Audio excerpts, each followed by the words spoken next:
You're listening to Leaf Filter Radio, and the guru of gutter protection himself, Chris Coonahan, is here to take your most pressing leaf-related questions. Hey, everybody, Chris here. I understand we have Ron on the line. Ron, where are you calling from? Uh-oh. Ron, are you calling from a ladder? Well, I was. I wanted to ask Chris what I need to do to get my gutters ready to have leaf filter installed. Oh, Ron, you don't have to do anything. A Leaf Filter Trusted Pro will come out and clean out your gutters, realign and seal your gutters, and install Leaf Filter, America's #1 gutter protection system. So I didn't need to get on this ladder? Ron, Leaf Filter Trusted Pros are in your neighborhood and ready to help. Just visit leaffilter.com/day to schedule your free gutter inspection and get up to 30% off. Thank goodness. What was that site? That's leaffilter.com/day for your free gutter inspection today. See representative for warranty details. Promotion is 20% off plus a 10% senior or military discount. One discount per household. Are you a movie buff? Do you love dissecting and analyzing your favorite films? Look no further than the Projection Booth podcast. Join host Mike White and a bevy of guest experts as they explore the history, themes, and legacy of cult classics, obscure gems, and mainstream hits. Join us every week for a unique and engaging look at your favorite movies. So sit back, grab some popcorn, and tune in to the Projection Booth podcast. Available on all major podcast platforms. Weirding Way Media.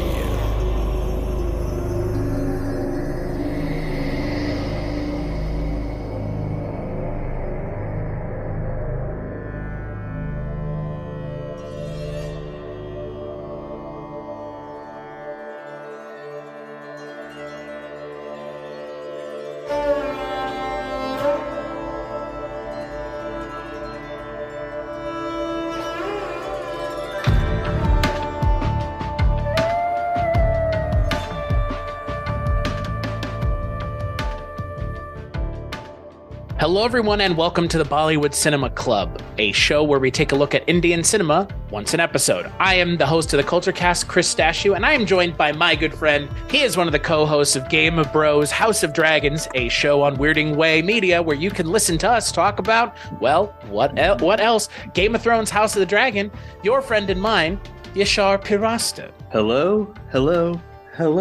From across the pond. Muhajir. Wow, I don't think you are one, are you?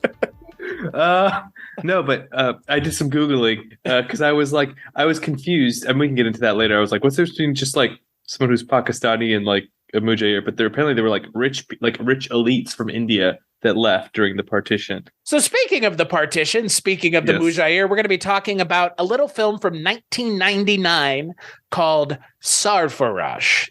So the film is directed by Mathew Matthan. It does star the one and only, the sexy man, as Heather Drain would call him. He is one of the three Khans, Aamir Khan. It also stars Naseeruddin Shah, Sonali Bendre, and Mukesh Rishi. And the film is all about our friend Aamir Khan. Who does he play? Well, he plays a cop who is tasked with taking down a arms-smuggling ring, all the while becoming friends with a Pakistani singer and, you know, as they do in these movies, running into and falling in love with Seema Nagrath, who only has Ajay's best intentions in mind. Also along the way, Mukesh Rishi plays the Inspector Saleem Ahmed, a gruff, no-nonsense cop who has no problem kicking the shit out of people and shooting guns next to their head. So Saleem, the king. Hey, can we go back to the other? There's four Khans, right? You got Genghis, you got Donkey, you got King. Khans, not Kongs, you fucking moron. Saleem Khan, Shah Rukh Khan, Aamir Khan, and Saleem Khan are the three big Khans. Shah Rukh Khan and Aamir Khan are the ones that we've talked about more than the others. So Yashar, you'd never seen this film before. Before we talk about the film in general, what's kind of your experience background with Indian cinema? I'm not super into like Bollywood movies in the context of like the singing, dancing ones, but I've seen like a decent amount of Indian movies. Probably more modern though, like, you know, stuff made in the last 5-10 years. So I guess this one definitely has a bit of a dated feel to it, and I feel like more contemporary Indian cinema like is obviously very stylistic, but maybe less jarring than something like this or some of the older stuff is, like someone who's watched mostly like Western stuff, or even like it doesn't even really compare to like Asian cinema, right? Like, it's its own thing. Like, yeah. This is kind of the conversation I always have to have the first time anyone comes on is these movies aren't musicals. Music is always part of the film. Like, it's not a musical. Yeah. It's just, it's a film that has musical interludes. Sometimes the characters are singing, sometimes it's voiceover, sometimes it's a performance, and sometimes in something like Dangal, it's not a performance that you're seeing, it's just the music during a montage. But that, I mean, even now in Indian cinema, with a film like Tumbad, which we watched recently, that doesn't have any musical acts in it. It has no musical numbers. And you've seen Tumbad, right? Yeah, bro. Yeah, so... Right. Well, we didn't talk about it on the show. You liked it more than I did, but I liked it. But it didn't have any musical acts, and it's more RRR had one. RRR just had one. Right. Which kind of made sense actually in the context of the movie. Yeah. Too. But as you have clearly seen with contemporary Indian cinema, they don't feel the need to inject music as much as they used to. I mean, we would both probably contend that there is no need for the musical numbers in this movie outside of, the opening song and maybe one love song between Aamir Khan and Sonali Bendre. But this is an action film. And again, like you said, Western sensibilities would denote an action film is not going to feature musical numbers. But 1999 Sarfarosh would not be the case, which is why me personally, I love Indian cinema because it does just kind of exist as its own thing. So we don't need Naseeruddin Shah to do like a whole 10-minute full song to show that he's a poet singer. I mean, in a thematic sense, that makes sense, right? Thematically. It makes sense to have the scene. Maybe not the whole song.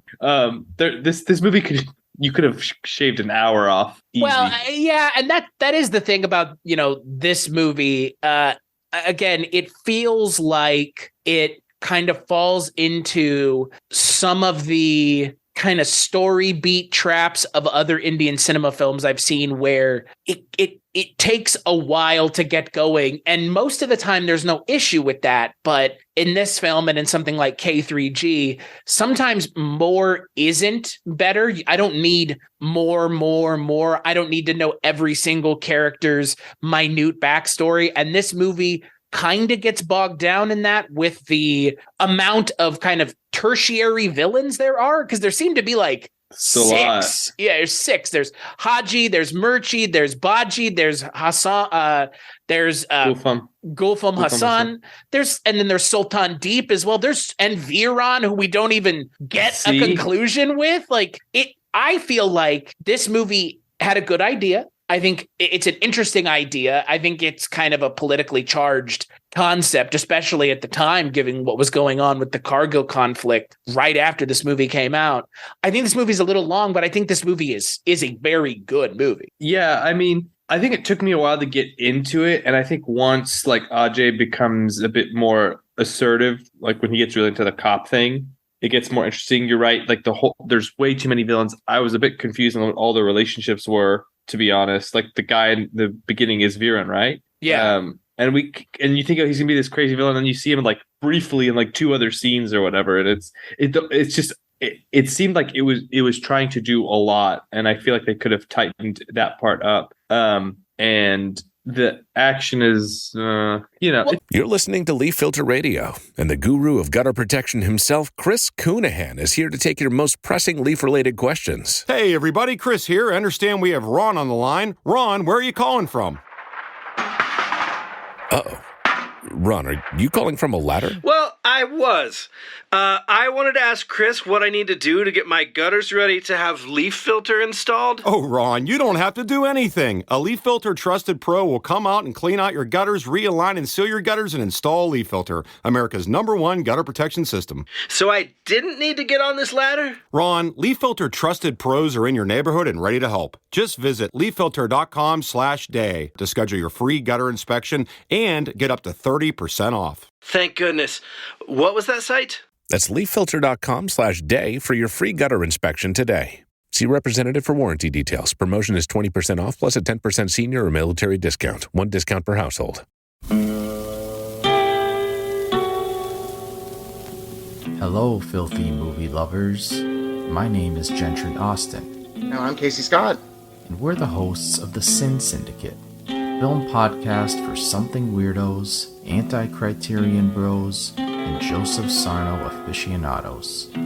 Join us semi-weekly as we peer into the adults-only theaters and sticky-floored cinemas of the golden age of sexploitation, when the morals were loose, the laws were murky, and the intercourse was all simulated. Find us now on the Someone's Favorite Productions podcast network.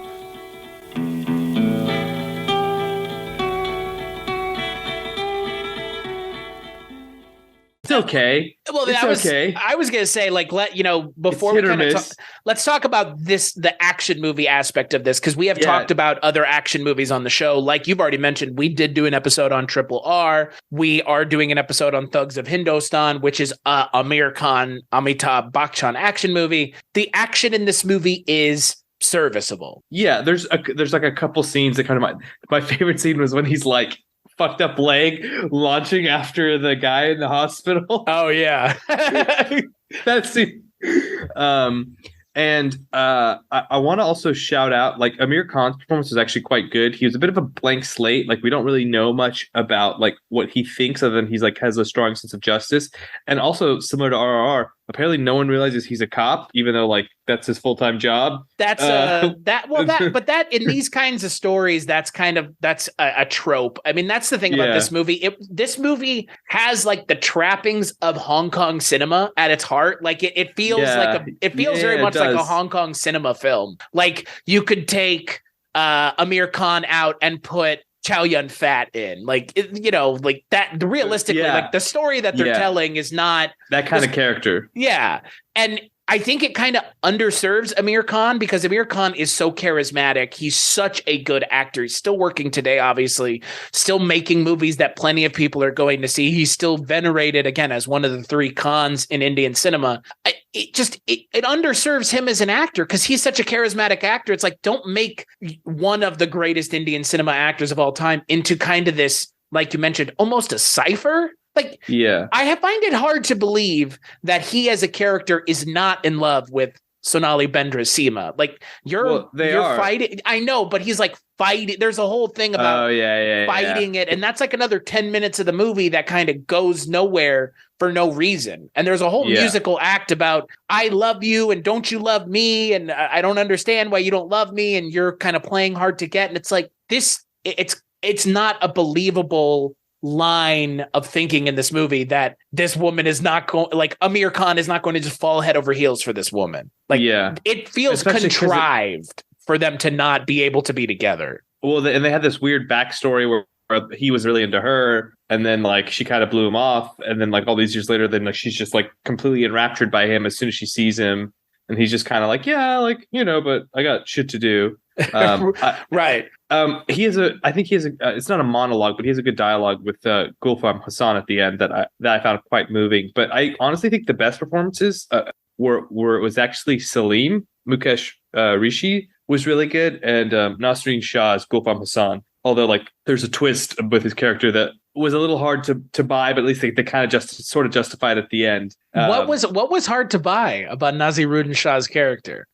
This like essentially very like high brow poet type of character. Like what's Nora Jones's dad's name? Ravi Shankar. He basically like a Ravi Shankar type character, right? Yeah. Who also is like running guns and drugs across like the Pakistan-India border because he is upset from the partition from at this point probably like 30, 40 years prior. And I guess wants to enact some sort of retribution on India while also saying he like loves India and like his heart still. It's just like it like doesn't really make sense. Like he can't live the lifestyle he's living, and also it's in such such contrast to like what he says at the end of the movie. So like I mean I know they just did that for dramatic effect, and he's a great performer, and he has a really interesting look, like very zaddy vibes going. But I hate that that's a term now, because I was saying that shit before other people were saying it. Really bums me out. Yeah, I know. Well, I'm ahead of the times, as they. I'm ahead of the times, as they would say. So, but I just want to single out those two performances really stood out to me. Saleem has like a really moving performance. That dude's a big motherfucker. I love his nose. Like he just has this like great like profile, and he plays kind of the heavy for Aamir Khan. He's kind of backing up Aamir Khan and protecting him in a way. But that performance could have just been a mute, not saying anything, not bringing kind of any nuance to the performance. But after that first scene where he kind of goes and gets a bunch of dudes killed because he's a fucking moron, I didn't know that AKs. Right? Like that's fair that you didn't, but playing chicken with some like terrorists is not necessarily a great idea. But you see some kind of interesting depth to his character in the next scene when he's, talking with the cop and the kind of head of their department. And he's like, it's your fault that 3 people died. And he just like slams his fist on the thing. And he's like, all right, fine. You're right. Like, you're right. It is my fault. But then he's then like accused of letting one of the guys go because he's Muslim. Like they definitely like play up the whole like Muslim Hindu tensions, which are obviously very core to India. But I think it's interesting with was not that like I'm super well versed in this stuff, but I know like Modi is really preying on that and like contemporary, like today's India, like it's becoming more of a flashpoint again. So like seeing this movie talking about something that, the movie's like 20 years old and it was focusing on, a thing that happened like 30, 40 years ago. And then it's kind of like, it's this like never ending cycle. And it's really sad. Like I couldn't help but think, I had this thought, I was like, damn, how many people have died because of just in the history of the world, purely because they have not matched some sort of arbitrary demographic attribute. And and I think the movie actually handles that like at the end quite well. Like it takes a clear stance on like, it's a fucked up way to view the world, which I appreciated. Well, and to your point, I mean, the idea obviously of, someone who is Muslim in India leaving India because they feel unsafe, even though they're, ethnic Indian, religious Muslim, then having to go to Pakistan and then wanting to come back to India. I can understand the anger that you would have and the tension and the kind of feeling of out of place, really. Because again, like Indian society effectively forced you out, or at least that's the way you perceive it. So it's an interesting, what I would say about the villain in this movie is the way he's treated reminds me a lot of, and this is a more contemporary example and one that a Western audience could understand. He reminds me a lot of Killmonger and Black Panther. It's that same morally righteous cause gone about in the wrong way. But it was also if like Killmonger was like, I don't know, in his day job, Will Smith as well, Sure, like, right. If he's not forward facing as a terrorist, he's forward facing as an artist. But like Will Smith, I mean, like someone who's like kind of revered universally, like not just like it would be like if Aamir Khan was a terrorist, really. Like, so I think that's where I struggled with it. Like, it's not that I can't buy that, but it's like he's also living this life that's actually based on the embrace of, like, it seems actually like India embraced more than Pakistan in the movie itself, so it's whatever, it's a writing choice, but it's a big part of the movie. Like the whole movie really does center around the Indian Pakistani conflict, or I guess Hindu and Muslim conflict about kind of the LOC line of control area between India and Pakistan, and kind of because again, this is taking place, the climax of the movie takes place in Rajasthan, which is right there on the border. Yeah. So it kind of is tying into real world events, but I appreciate that it doesn't make the conflict this kind of like, it's like world ending. It's affecting this kind of border region of India, but it's not like they've got nuclear weapons and they're trying to go. But what's crazy is the Kargil conflict that would happen right around the time of this, movie coming out is kind of like what's going on in this movie. I mean, it's, pro-Pakistani militants causing trouble in India. Like, that's how the Kargil conflict started, was Pakistani militants coming into India and starting trouble. So it's interesting kind of how prescient the movie ends up kind of being for what really happens. But again, it's told in a way where it's not really tying it into the real life conflict, because the Pakistani government's not really involved.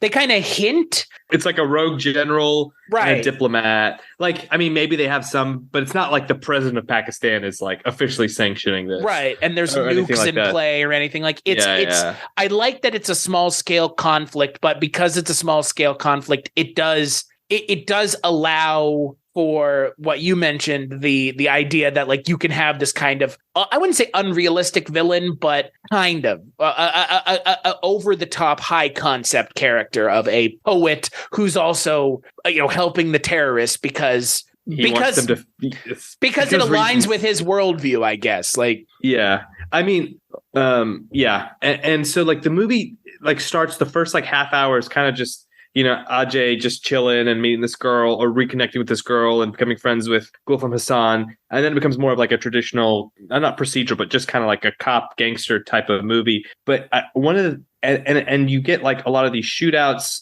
Some work better than others. But I think one of the issues I had with the movie, overall, I did enjoy it, was they did a lot of catch and release, where like, because there's like so many tertiary villains. Oh, they would go get a villain, they would catch them and they'd run away, and sometimes they would shoot someone, and like it just felt like they rinsed and repeated that same cycle like 4 or 5 times, and it didn't really add.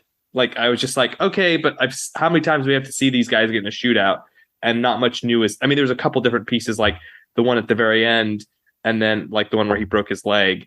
But I do feel like it was a lot of repetition there. Well, similar to a lot of other Indian cinema films, this movie plays with, the past and kind of flashbacks. It's not really a flashback, but there's a time jump in the movie. Because like we mentioned, Aamir Khan and Sonali Bendre meet as kids, and you see that. And then we see them kind of as adults, but they're not doing any sort of de-aging or anything. It's just, it's kind of hard. They're in university, right? They said they were in college, so it wasn't like that long before, right? But again, like there is a little bit of a time jump. There's a little bit of time passing too. So I feel like the movie tried to tackle too much is kind of what I'm getting at. I think it tried to be like a lot of Indian cinema, all kind of all encompassing. We're going to tell the stories of these characters. They're going to be fully fleshed out, fully realized. By the end of the movie, you're going to be fully invested in the characters and their journey. And I think you would probably agree with me,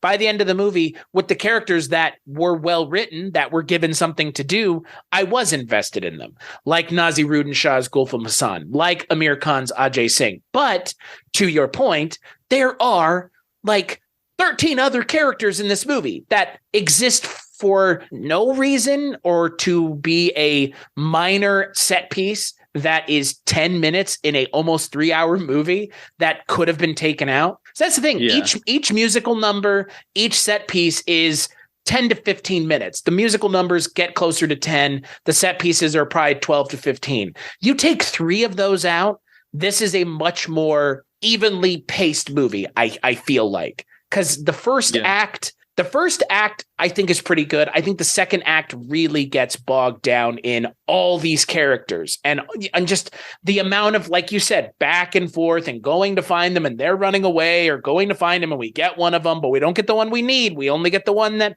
is, the third in command. And there wouldn't be an issue with that if this movie spent a little bit more time establishing why these characters are important, but they did it with other characters. They didn't do it with all of them. And that's the problem. The characters that they do it with, all right, I'm invested, but the ones that they don't, and there are too many that they don't, is the issue. But what are you going to do?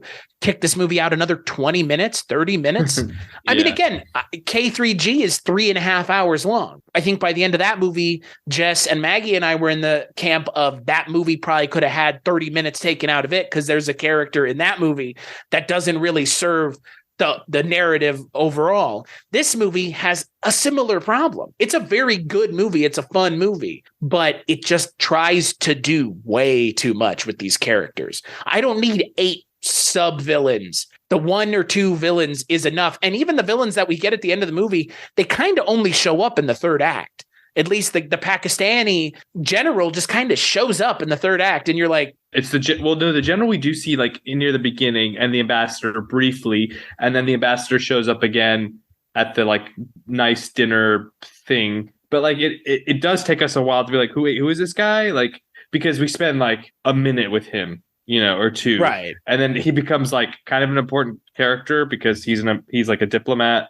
He pulls out the diplomatic community. Shout out to Lethal Weapon, I think two. I was about to say that. I was waiting for the screw your diplomatic immunity. Yeah. Consider it revoked. I was waiting for Aamir Khan to say that.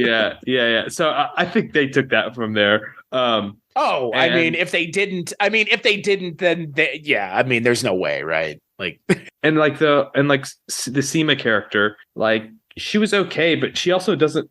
Like, they don't really know what to do with her. Like, the first, 30 minutes, you're like, okay. And then she just kind of becomes just, like, dressing, which, it's not... I'm not saying every character needs to be fleshed out, but they actually do make us spend a lot of time with her early on and try to make us care about her. And then she's just kind of like, they don't know what to do with her, well, I guess. Well, that's the thing. I mean, again, when you're watching an Indian cinema film, it's an event, right? You're going with your whole family to the theater to watch it. So they feel like... They being the film creators, I assume, because again, I've seen this now so many times watching these movies, they feel like they need to kind of serve all audiences.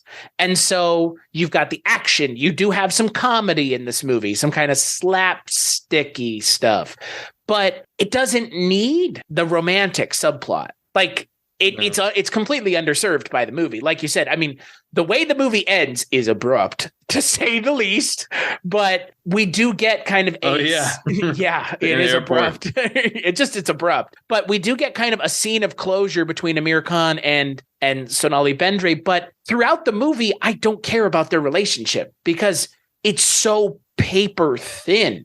I'm not even sure how much I care about Aamir Khan's relationship with his family. That should be the relationship that we are invested in, because again, we see his dad get kidnapped at the beginning of the movie. And because his dad gets kidnapped, his brother dies because of it. His brother gets killed by, essentially not on purpose, but his dad is going to testify against these arms smugglers. And so the arms smugglers know that he's going to testify. So as he's being driven to court to testify on the back of a motorcycle, Aamir Khan's dad gets kidnapped off the back. And in kidnapping his dad, the motorcycle just falls over and his brother breaks his neck, I guess, is what we're being led to believe. But like, that should have been the emotional core of the movie, was Aamir Khan avenging his family because his dad gets tortured into becoming mute, I guess, or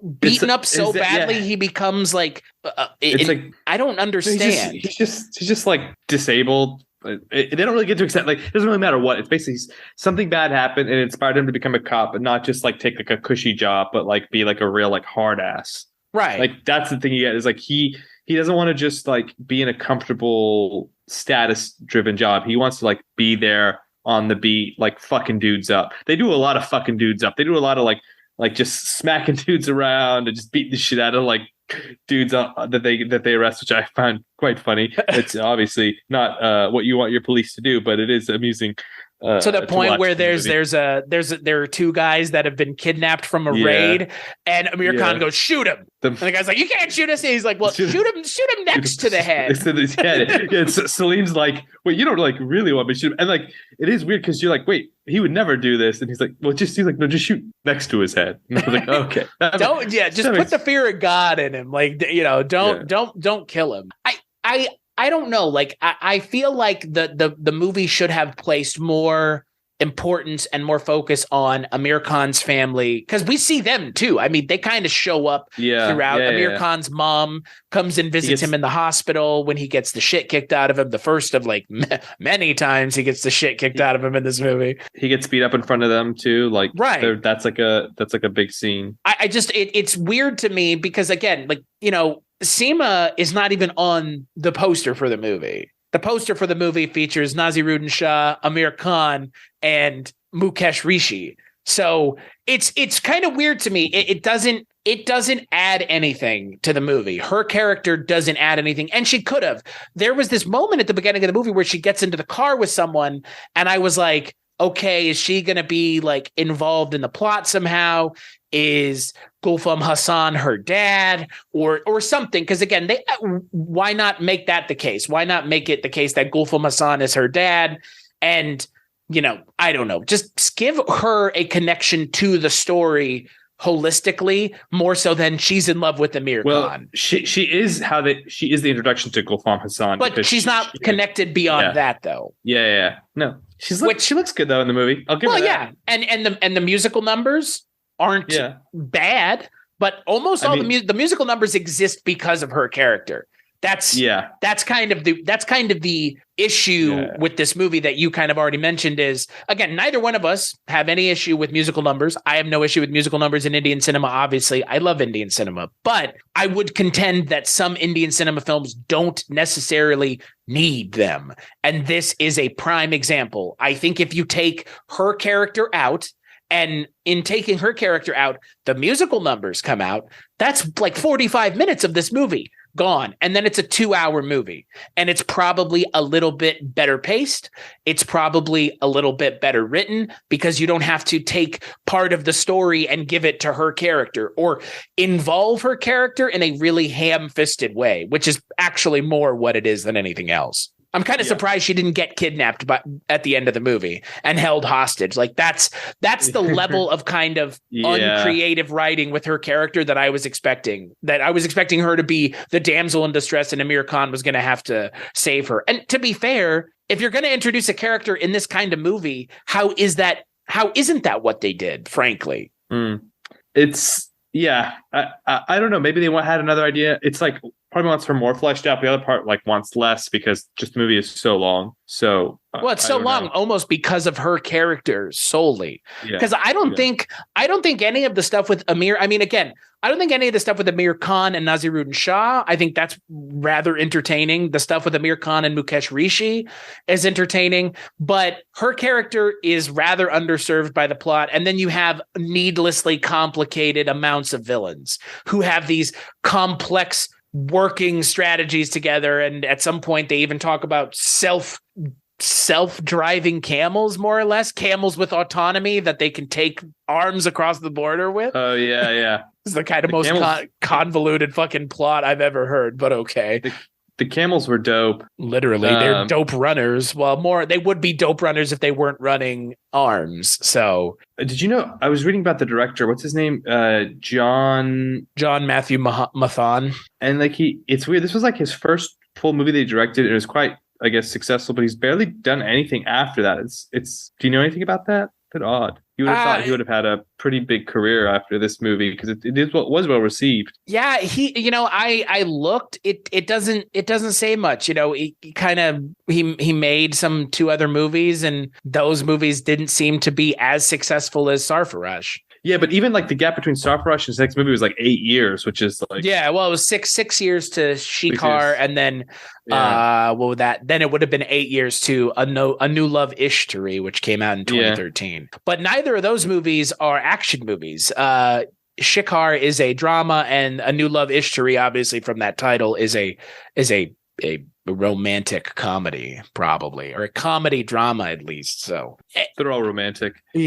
Well, when you've got this musical act in this movie as many times as we get, it's like 3 times we get the same song effectively. It's like, I love you and you love me. Like 3 times is more than enough. Like one time would have been enough. But the songs aren't bad. That's kind of the sad thing here is the songs are pretty good. It's just they don't feel like they need to be here. They're done by Jatin and the writing team of Jatin and Lalit, who did music for Kuch Kuch Hota Hai, Kabhi Khushi Kabhie Gham, DDLJ. Like they've done music for some of the biggest Indian cinema films of all time. So it would make perfect sense that you would want to get them involved in your movie because they have a pedigree of doing good music. That's the problem. The music is good. It's just, it doesn't need to be here because again, I think if the character of Seema had been a bigger part of the movie, I don't think it would have been an issue.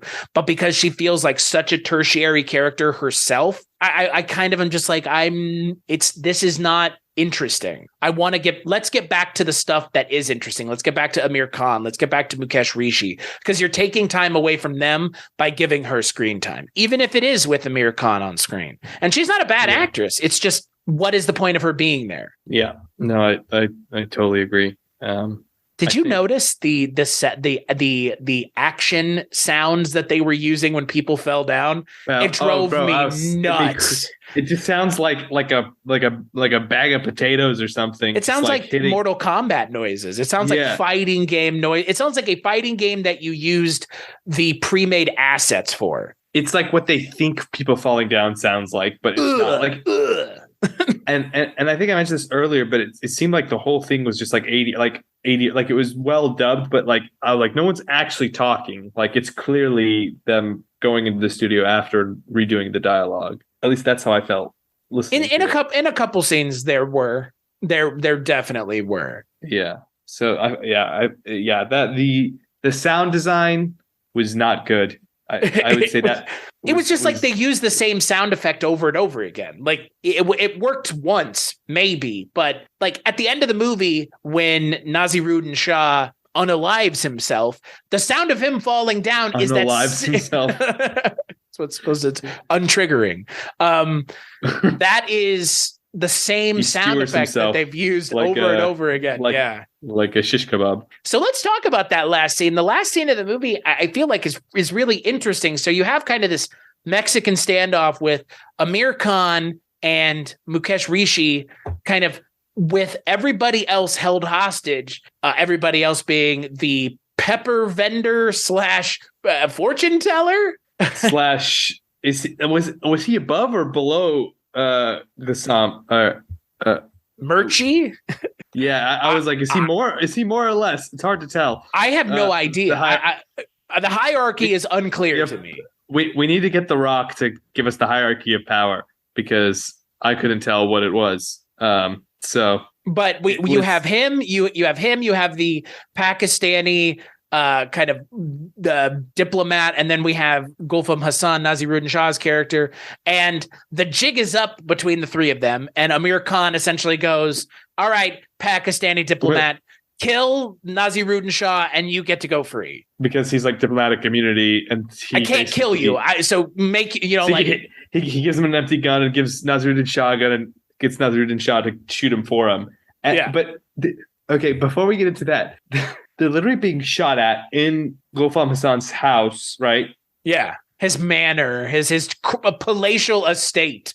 Yeah, and Gulfam Hassan is like, you have no evidence on me. I'm like, what the fuck? Like, he literally just told the guy to stop shooting at you. They like completely ignore that. He's like, oh, you're right.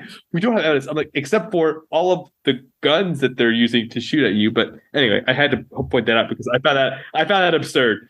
But I mean, they do kind of say like he's so rich that it like won't stick. That was kind of my assumption. I agree with you. It's a little hinky where they're like, you've got no evidence. Like, there's dudes with AKs here. Like, these guys are here. And he goes, well, I don't know them. And it's like, but they didn't just get here somehow. Yeah, one of the guys we know like works for you. Like, it is a little kind of Murchie Seth is kind of like Murchie Seth and the Pakistani diplomat being there. It's just like, that's enough. That would be enough for anybody to like know that you're in on it, bro. Yeah, and there's like this through line that I mentioned, like with Saleem, right? So he's Muslim and he gets shit from like other cops, other people being like, "Oh, you're not a good cop because you're not willing to go hard enough." Or even one of the people on the Gulfam side is like, "Oh, join us because we're Muslim." He's like, "Dude," he's like, Muslim isn't just fucking saying like you're Muslim. It's like you have to be like pure and right, because they take issue that he is part of a Hindu police squad essentially. And I actually really appreciate that, because that was like taking like a fuck you to like identity politics and being like, it's not about like what you say you are, what you think you are. It's like what you do is what's important. And then that was kind of a through line in his character arc. And even though he went through a lot of shit, he persevered. And then it comes through at the end when Gulfam Hassan finally we get, because we don't really understand why he's involved in any of this. And then at the end, he kind of gives his whole spiel, like, because of the partition, me not feeling welcome in India, but also didn't feel like he was welcome in Pakistan. He's like, I want like India to feel how I felt. And then like Aamir Khan gives like a pretty like poignant answer where he's like, dude, he's like, that's just bullshit basically. And this is not caring about your countrymen. He's like, there's more Muslims in India than there are in Pakistan. He's like, what are you like saying?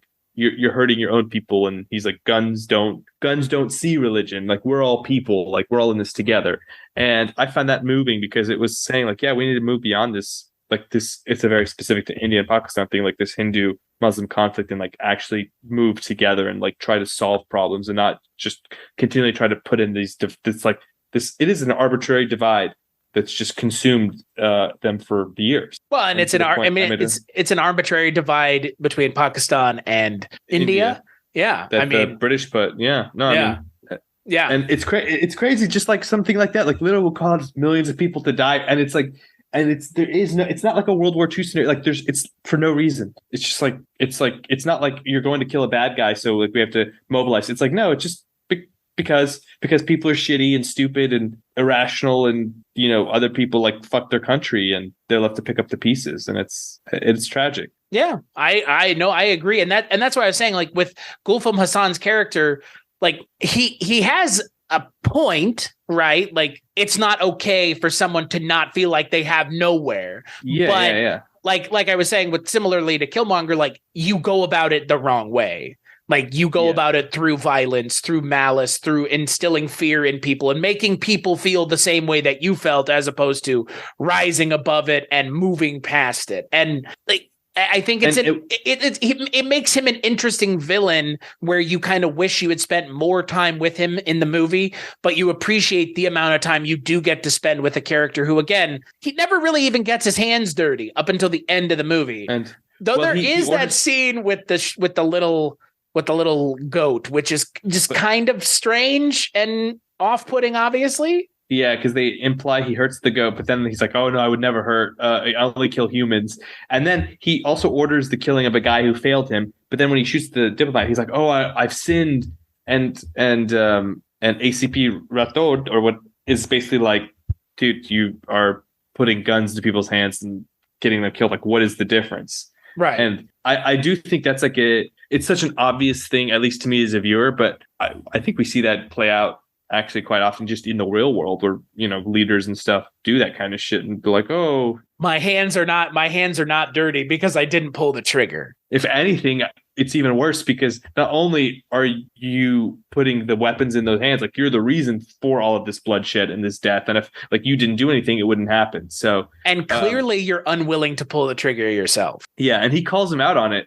And that's why Gulfam Hassan kills himself, because you do see he has like some honor, and like he wants to protect Ajay because they're like friends in the context of the movie. And yeah, he's like, I'd rather basically die than, I guess, be shown as a fraud, essentially. Yeah, I guess so. Like, hoist yourself on your own petard, I guess. I again, like, that's the thing. By the end of the movie, Gulfam Hassan's crimes are covered up. They're not. Yeah, I guess. It's not made clear that the people in the world of Sarfarosh are aware that Gulfam Hassan was doing all these terrible things. Like they do get like the other people that were involved, except for the guy from the very beginning, whatever his name was. Viren. So it's not like, yeah. So like, it's like, yes, people do justice, but they do kind of just leave out this like quite important person in the heart of the whole operation. Well, don't they say like he just died? They do say he killed himself, but they don't say like. But they say he died, but they don't say like he killed himself because he was going to be sent to jail for being a terrorist. They just said it's like a tragedy. They're like, oh, right. It's like, you know, like Amy Winehouse type thing. Like, oh, he killed himself. Like, right. It's so sad. And then he wasn't involved in this. Coincidentally, this huge drug and weapons ring has also been busted right outside his house. Well, that's the thing. I'm sure they weren't saying where they busted those people, because then it's like, you don't have any evidence, but they were here at your manor, sir. So, like, I think the movie does enough to make us care about the core characters, and the performances are generally good. It's just trying to do too much. It's a little cheesy at times, and I think has a good message in the end, but maybe could get there a little bit. I don't know. Like, it would mean if they interweaved it a little better. Like, the Saleem part gets it in there, but maybe they spent a little bit more time kind of talking about that. But also maybe it's just implied, or because of like the cultural differences, like they don't need to harp on it as much because it's like, oh, you just know these things. So there is that. Well, and that is kind of what I wonder about this movie is, you know, some of this obviously we are watching in 2022 again as Westerners who we just don't have some of the cultural guideposts here to kind of what was going on in the late 90s and even what happens now in the areas of India and Pakistan, these kind of border areas. We as Westerners don't understand what's going on there. So I think it's interesting that this movie brings light to that while saying, you know, this is a part of a larger conflict, and kind of like you mentioned, the message of the movie is that the core conflict is the same regardless of the size of the conflict. Like you said, I mean, it is about, you know, whether or not you can deal with or overcome or internalize the fact that you are different and may have been treated a certain way by someone, but that doesn't mean you have to inflict that same pain on someone else. And I think it's interesting that that's the message the movie has, because I was expecting a more kind of pro-India message. Yeah, it was very like not pro-India, but not pro-Pakistan either. It's very like, you know, two-state solution, but like with cooperation, right? As opposed to conflict along the border. Along the border. Yeah, like his whole point was like this kind of behavior. Like, yes, it and he even says, he's like, because she's like, oh, well, you know, what about what India did? That's a good point. And he's like, you're right. It was totally unacceptable, and it wasn't right. Like, he's like, yeah.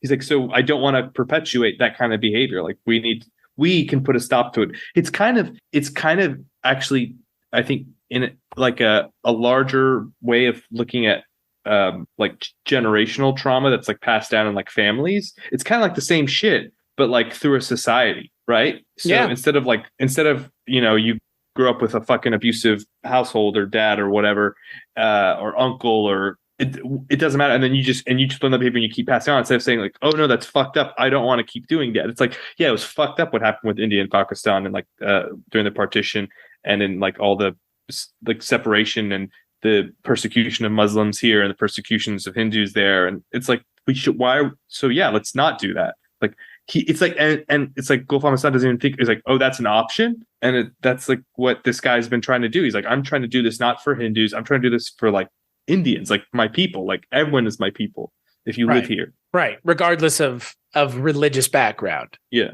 It is an interesting message to come from a movie with an Indian cast. I mean, again, it is pro-India, but it's not in the way that you would expect. It's more pro-holistically India, not, you know, pro-Hindu. Like, yeah, it's like we are all one. Right. Regardless like of India, backgrounds, regardless of the language we speak. You speak Telugu, I speak Hindu. Like, it doesn't matter. We are Indians at our core. Yeah. And that's, again, like, that's an interesting message to come from an action movie. Again, an action drama.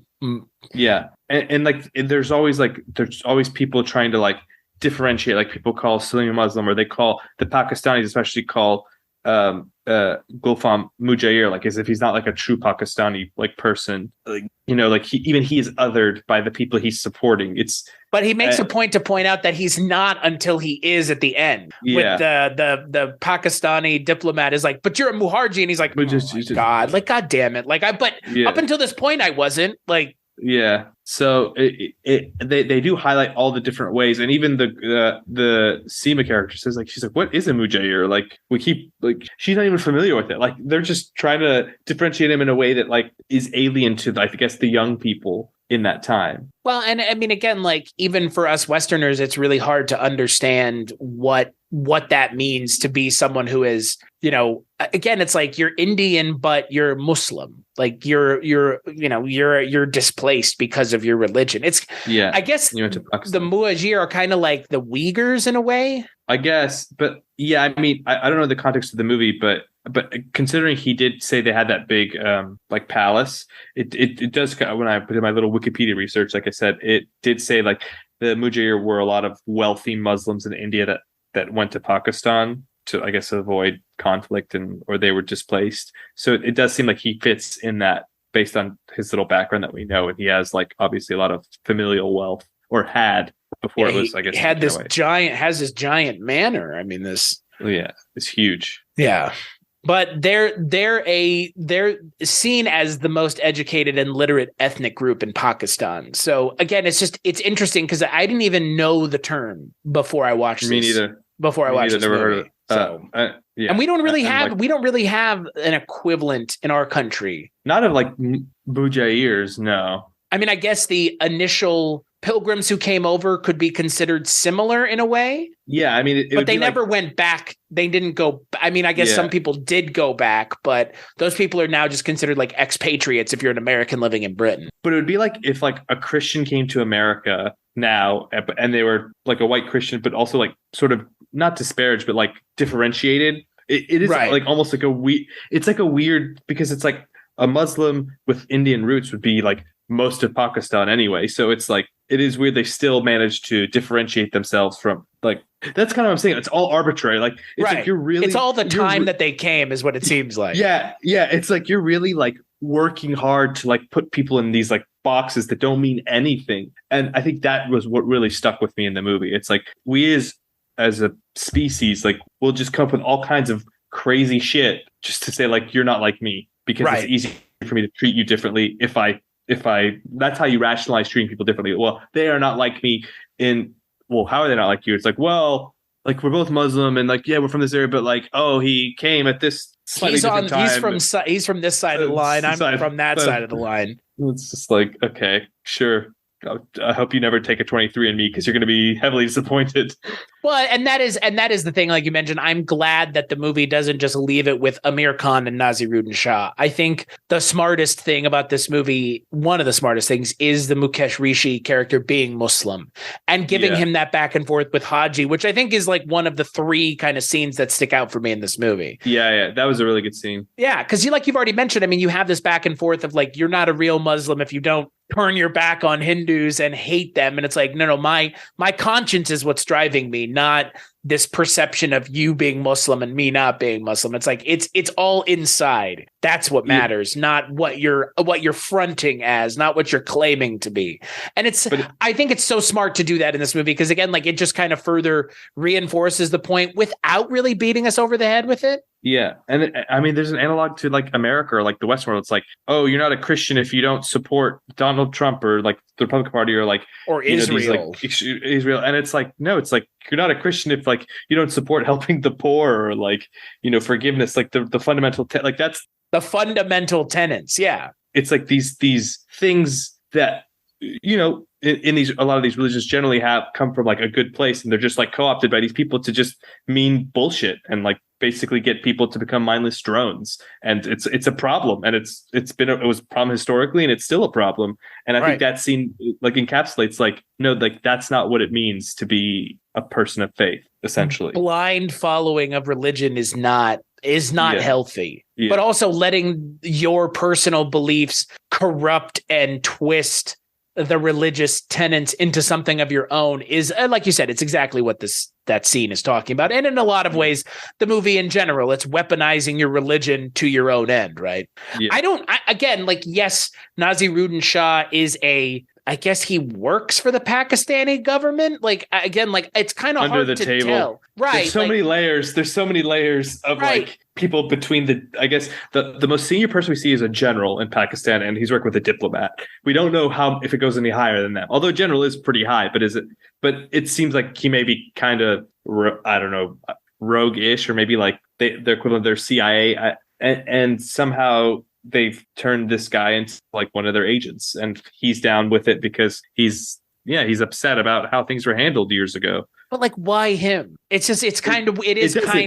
It is the high concept part of the movie. Yeah. And I did think, I was like, when they introduced this character, I was like, what is kind of like, he's cool and he's interesting, but it did seem like we're spending a lot of time with this poet singer guy. And then they have, so it almost seems like they wanted to be clever, but I guess if you say, well, they really wanted to really emphasize this message of being displaced and, wanting vengeance instead of reconciliation and stuff, like he was a good vehicle for that. I just wish that like I couldn't reconcile it with the way he was living his life. Like I said, if he was down on his luck, or was not so embraced by the Indian public, I would have bought it a little bit more. But he was, the thing is, we're seeing him like so willingly embraced by everyone, that I was really struggling. I was like, I could get you upset, but like everything you've experienced now is quite nice. So where's all the vitriol coming from? Well, and yeah, I mean, that's the problem when you have like a secret or kind of hidden villain in a movie, right? It's you see him in the first half of the movie as kind of this, exactly what he is, poet, folk singer, and then when he turns, it's like, okay, I guess. But it works because Naseeruddin Shah is such a good actor. That is almost the only reason it works. If it were a lesser actor, it would not be as believable. It wouldn't carry as much emotional weight. Should we just call him Nazadi? I mean, he's real Nazadi. Good. I like him a lot. Obviously you're opposite Aamir Khan, one of the great actors in Indian cinema, and he holds his own. Yeah, his performance and Mukesh Rishi, I think, actually had like the most emotive performances in the movie, and probably were more interesting than Aamir Khan's. But I think that's more of a function of writing and direction rather than right. So you've never seen any other Aamir Khan movies, right? No. So Lagan's been like on my to watch list for a while. Oh my God, Lagan is so fucking good, dude. I know, but it's amazing. It's amazing. I've just been scared. Don't. It's so good. Well, I'm because of the length, but I say this as someone who literally took a day off to watch the Snyder Cut. So, that movie is 3 hours of quality. The Snyder Cut is not. Objectively, it's not. Snyder Cut's amazing, but that's what this podcast is. Isn't Lagan like 4 hours long? So what? I mean, you watch 2 movies, you watch TV shows. I don't know. How is the length of a movie prohibitive to you watching it over 2 days? It's not. It's an epic narrative. I'll tell you that much. One that deserves the time that is spent telling it. And by the end of the movie, you will be as much in love with that movie as a lot of people, myself included, are when they think about it. I've seen it one time. It's amazing. I will watch it eventually. And the other movie I suggested that we watch, I forgot the name of it off the top of my head. It was like 3 hours too. Like, Indian movies are long. I get it. Again, they don't necessarily have to be, but no, they just. I'm saying it's like I said, like it's an event. You go to the movies with your family. There's an intermission. It's an all day thing. I mean, that is you know what I mean. Like that's what it is. So I don't know. Like I love it, but I do understand. Like it is a big commitment. Yeah. So Yashar, final thoughts on Sarfarosh? Yeah, I think. By the end of the movie, because of some of the more deep messaging, I ended up liking it more than I initially felt like in the first half. It's not a perfect movie. It definitely has some stumbles, but it's an enjoyable watch. It has a nice message and it has some like pretty cool performances. So yeah, I dug it. Didn't love it, but I dug it. I gave it 3.5 stars on my Letterboxd. I debated between 3 and 3.5. No, I'm with you. I think, again, it's a different kind of Aamir Khan movie than I've seen. I haven't seen him in kind of a serious role. I've seen him in Lagan, where he's kind of playing this happy-go-lucky guy who kind of falls into the situation he falls into. I've seen him in 3 Idiots, where he's kind of playing, one of the titular 3 idiots. I saw him in Dangal, where he's kind of a hard ass in that, but he's a hard ass in he's a loving hard ass. He's just kind of a hard ass, hard stop. So it was an interesting role. Again, I don't know if Aamir Khan, one of the more charismatic Indian actors that I can think of off the top of my head, one of the great Indian actors, is best served by having all the charisma taken out of his role. But I mean, again, this was early on in his career. But all that aside, I'm with you. I enjoyed it. It's a fun movie. I think that there are things that are definitely worth watching, definitely things worth talking about. Clearly, the performances are fantastic, but there's some stuff that I just think doesn't work very well and would be better served in a different movie or not in this movie at all. So on that note, the next time Yashar and I do an episode of Bollywood Cinema Club, we're going to be talking about 2021's Sardar Udham, a film about the life of Sardar Udham Singh, a revolutionary freedom fighter who had assassinated Michael O'Dwyer in 1919 in London. So it's an Amazon Prime movie. They've heavily invested in like Indian like shows. There's actually a really good Indian show called, I think, Made in Heaven. It's mostly in English, but it's like in India. Right. On Amazon Prime. It's pretty good. I'm going to say Amazon Prime and Netflix are a perfect place to find plenty of Indian cinema. Yeah. Sarfarosh, you have to find it on YouTube and then go about getting the subtitles. However you do that, there are plenty of subtitles. There are plenty of websites to get subtitles. Yeah. But that is the nice thing is most Indian cinema is just on YouTube, just kicking around YouTube. I mean, the version that we watched, I got it off of YouTube. Like, you know, again, YouTube is a great place to watch movies. Not great if you're wanting to watch it with English subtitles. You're going to have to do a little digging, but it's not impossible to do. But Netflix and Prime Video, my God, are just full of plenty of amazing Indian cinema. And Eros Now, obviously, who Eros International distributed Sarfarosh in 1999. Eros Now is an Indian streaming platform. So it's like Shudder for Bollywood movies, basically. Yeah, but it's again, it's exactly what it sounds like. So there are problems with it because not everything has English subtitles. But again, also I'm not sure the expectation is that people who speak English primarily are using it. So I don't know, but it's kind of a shame that this movie is a little harder to track down because it's an Indian action movie from the 90s and it feels like it. And that's an interesting thing to watch given the amount of 90s movies that I've seen that are action movies that aren't from India. So, or even from the United States for that matter. So, and I guess the fact that it has Aamir Khan, like who is like one of India's biggest stars, you would imagine it would be more easily accessible. Right. Exactly. I mean, again, like you said, I mean, Aamir Khan, he is one of the three Khans. Like he is the world's, according to Newsweek, he's the world's biggest movie star.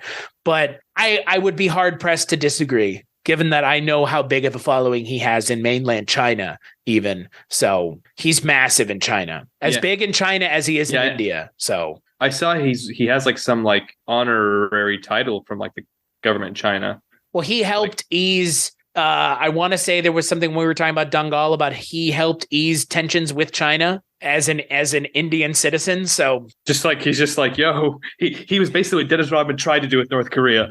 Well, again, he's Aamir Khan, so he's actually doing it out of the goodness of his heart, not because he's a total narcissist. So at least that's my perception of Aamir Khan. I've never heard anything bad about Aamir Khan, but other than maybe I'm not a fan of his, but I've never heard like terrible things about him. Yeah. So until then, you can find this show over at BollywoodCinemaClub.com, and you can find all of the shows at the Weirding Way Media Network, including the Culture Cast, where the Bollywood Cinema Club effectively got its start over at WeirdingWayMedia.com. With 20 plus shows, if you can't find a show to listen to over at Weirding Way Media, maybe you shouldn't be listening to it. Until then, Yashar, thank you so much for joining me. This was a lot of fun. Thanks for having me. I had fun too. And we'll catch you on the next episode.